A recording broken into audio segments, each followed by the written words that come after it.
한교 데이터 센터 화재로 먹통 사태를 빚은 카카오가 무료 이용자 보상안 마련 작업에 착수한 상태인데요. 워낙 전례가 없던 일인데다가 적절한 보상 기준을 세우는 것도 만만치 않아 최종 보상안이 나오기까지 수개월이 걸릴 것이라는 전망이 나오고 있습니다. 보도에 박미라 기자입니다. 데이터 센터 화재로 인해 발생한 서비스 장애 피해 신고 접수를 지난 6일까지 받은 카카오는 현재 접수된 사례를 분류하는 작업 중에 있습니다. 구체적인 접수 건수는 밝히지 않았지만 지난달 24일까지 4만 5천여 건 이상이 접수된 것으로 확인됐습니다.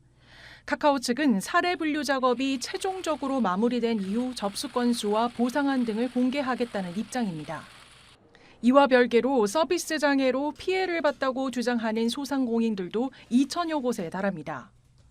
소상공인연합회가 공개한 피해 접수 결과를 보면 2천여 곳이 넘는 소상공인 업장이 먹통 사태로 인해 피해를 봤습니다.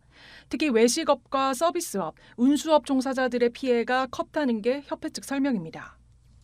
주목되는 부분은 무료 서비스 이용자에 대한 구체적인 보상 수준과 방식입니다.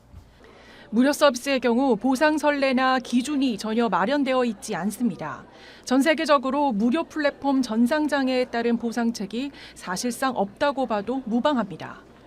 카카오가 피해 산정 방법과 기준을 제시하면 향후 유사 사례 발생 시 기준이 될 수 있어 카카오 내부에서도 보상안 마련에 큰 부담감을 느끼고 있다는 이야기도 나옵니다.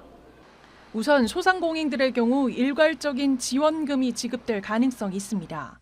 지난 국정감사에 출석한 김범수 센터장이 KT 아연 화재 사고 보상 사례를 참고해 지원금을 지급하는 것을 검토하겠다고 언급하기도 했습니다. 2018년 아연 화재 사고 발생 당시 KT는 복구 기간에 따라 최소 40만 원에서 최대 120만 원을 지원했습니다. 그러나 카카오의 사례와 동일 비교할 수는 없습니다. KT의 피해 보상 대상은 모두 유료 서비스에 가입한 이용자들이고 카카오는 무료 이용자까지 포함하고 있기 때문입니다. 일각에선 금전적인 보상이 아닌 유료 서비스를 무료로 이용하는 방안도 검토될 수 있다는 추정이 나옵니다. 금전 보상이 득보다는 오히려 실로 작용할 수 있다는 이유에서입니다. 전 국민이 쓰는 거니까 그럼 나도 근데 너희 그때까지 접수 안 했잖아 라고 이제 얘기를 하면 또 국민 정서에 반하게 되는 거거든요. 그러면 또 이제 똑같은 문제가 다시 반복해서 나올 거 아니에요. 보여주기 식으로 돈을 막 퍼다 주는 거는.